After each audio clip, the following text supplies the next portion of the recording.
Consumers try to maximize their utility subject to their budget constraint. There's a lot packed into this simple sentence, and I sort of suspect that right now you're feeling like things have gone off the rails a bit. I mean, chapters 1 and 2 were so easy, and then all of a sudden here in chapter 3, you're working with wild graphs and some crazy math. As with any discipline, the best and most useful insights are not so easy to communicate, even when their conclusions are. We're still at the beginning of this journey, and we have a ways to go, and I hope that as we go, you'll understand things much better. But already we have some tools which afford some really incredible insights into human behavior and society.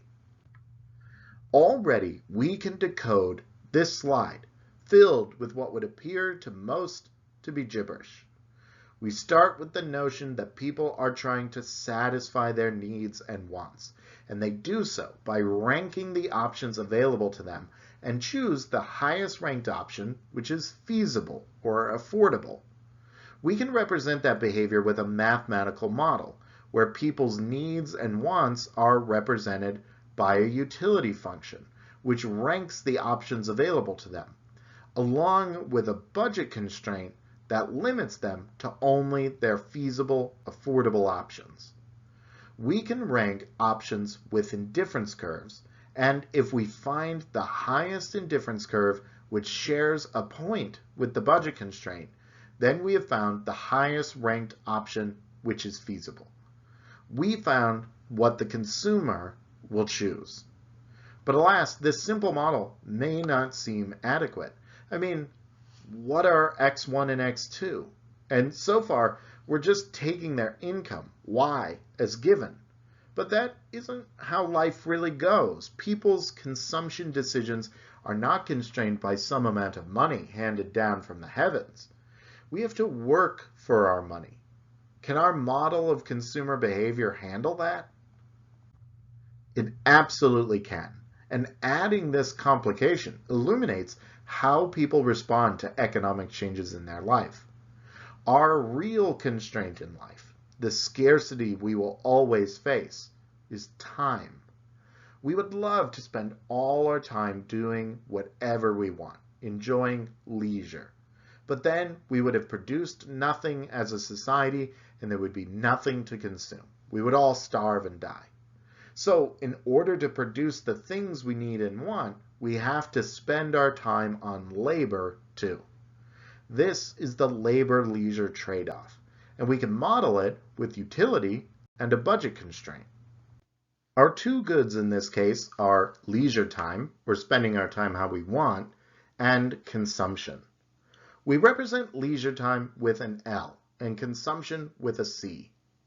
When we say consumption, we're simplifying the world. People consume all kinds of things: food, books, movies, car rides, educational courses. All of these things could be separate variables, but the composite good represents all of those in one. It's like the fruit basket of life. In the same way a fruit basket might contain many different fruits all in one basket, the composite good contains all of the things people want in a single basket. And the question is, how many baskets do you want? As noted, our real constraint here is time. Since people have to sleep, we will say that each person has 16 hours to divide between work, where they earn some wage W per hour, and leisure time. Let's construct the budget constraint for this world. The consumer is going to choose how much C and L they want. That is, how much consumption and leisure time they want. However much of their time they don't spend on leisure, they will spend working, which earns them W dollars per hour. And whatever they earn working is going to determine how much of the composite good they can buy. So their budget constraint will look like this. 16 minus L is the number of hours the person spends working. If you multiply that quantity times W, their wage, you will have their total income. There's nothing else to buy except the composite good, so they'll want to spend all of that income buying as much of it as they can. The cost of the composite good will be the price of the composite good, represented with P, times the amount of the composite good they buy, C. It may not look like it, but this is just like our budget constraints from before. If we rearrange the equation by multiplying W into the quantity 16 minus L, we get 16 times W minus W times L equals P times C. Then we can add W times L to the other side to get 16 times W equals P times C plus W times L. This looks a lot more like our previous budget constraints. On the left-hand side of the equal sign, we have the total value of this person's time. And on the right, we have the two goods they can spend it on, consumption and leisure time. This is a really nice insight. We don't usually think about it this way, but leisure time is something you buy, just like you buy soap or health insurance. And the price of leisure time is the wage you could earn spending that time working instead. This harkens back to the idea of opportunity costs. You don't have to pay any money out of pocket to sit on the couch all day, but you do lose money by sitting on the couch all day. This is the mathematical representation of the saying, time is money. Indeed it is. Okay, I know you're all on the edge of your seat and you can't wait to see this budget constraint on a graph, so I won't make you wait any longer. Our graph has consumption and leisure on each axis, and like any budget constraint, we draw a straight line connecting our maximum affordable leisure to our maximum affordable consumption. How much consumption we can afford depends on W and P, but how much leisure we can afford does not. We can afford 16 hours of leisure max, no matter what our wage is. And that is important when thinking about what happens when we increase the wage. Before, we saw the budget line shift out when we increased income. But a change in W is not just a change in income. It is also a change in the price of leisure. And so increasing W will rotate the budget constraint outward the same way a reduction in the price of consumption would. In fact, think about that for a second, because it makes sense. At the end of the day, there's no difference between doubling your salary and cutting the price of everything you buy in half. In both cases, you're twice as rich as you were before. And so a change in P has the same kind of effect on your budget line as a change in W has. Okay, so what happens now? Well, we can shift the indifference curve out to meet this new budget line.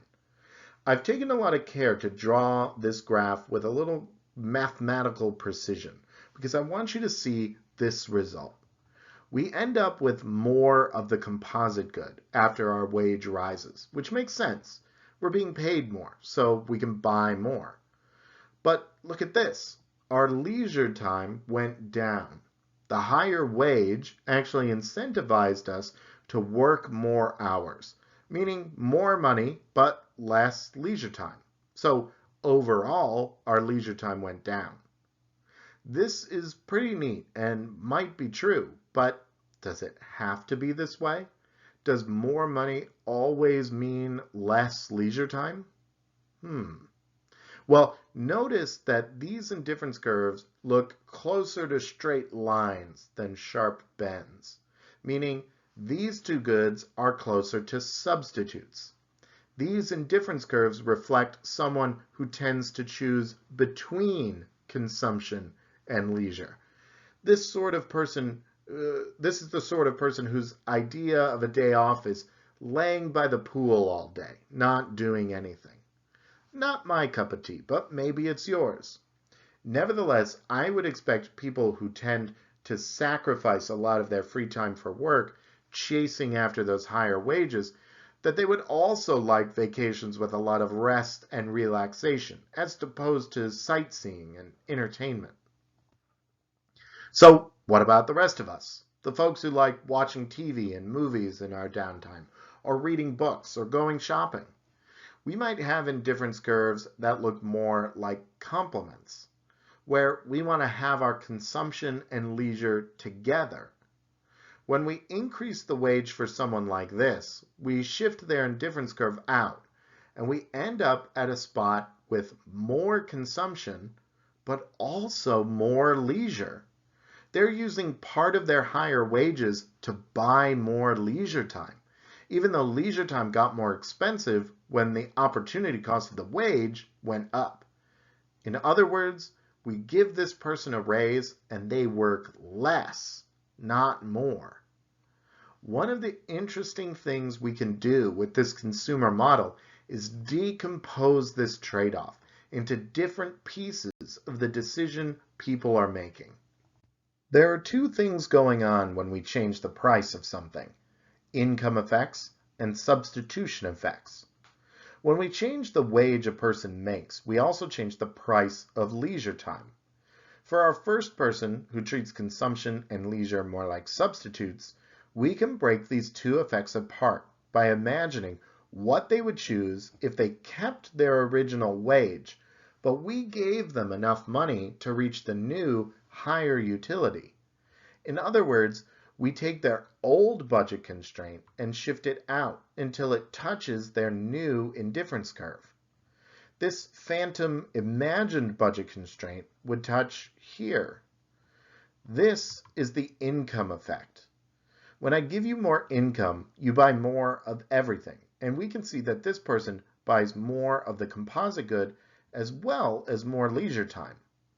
This point here and the one that they actually end up with are on the same indifference curve, so they give the same level of utility. But we can also see that this imagined point is not affordable. The higher wage didn't just increase income, it increased the price of leisure time. When people face higher prices, they buy less of that thing. A higher price for leisure time means this person buys less leisure time.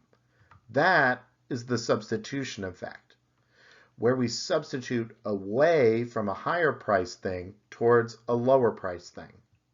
For this person, the substitution effect overwhelms the income effect, and the net effect is a reduction in leisure time. What about our other person, who likes to have leisure and consumption together? Well, we can do the same for them. We can see a similarly sized income effect due to the increased wage. But for this person, the substitution effect is small. The income effect overwhelms the substitution effect, and they choose more leisure time in the end. This is a really helpful decomposition when it comes to understanding human behavior and economic decisions. Why, for instance, would people pay for a Costco membership so they can shop at that store? The answer is that Costco offers lower prices. Analysts at Costco are concerned with the difference between the income and substitution effect because they know for people where the substitution effect of lower prices overwhelms the income effect of paying for the membership, will be willing to join. And as for which effect is bigger for the population at large, it looks like the income effect has been winning when it comes to wages. Over the last 200 years or so, wages for typical workers have risen considerably, and over that time, workers have chosen to reduce their work week by about half. The typical person today works about half as much as their counterparts 200 years ago. We've opted to use our growing wealth to buy ourselves some more leisure time, which also suggests that we like to use our leisure time for entertainment and enjoying meals together and all the other great consumption options we have. Consumption and leisure are complements, at least for most of us.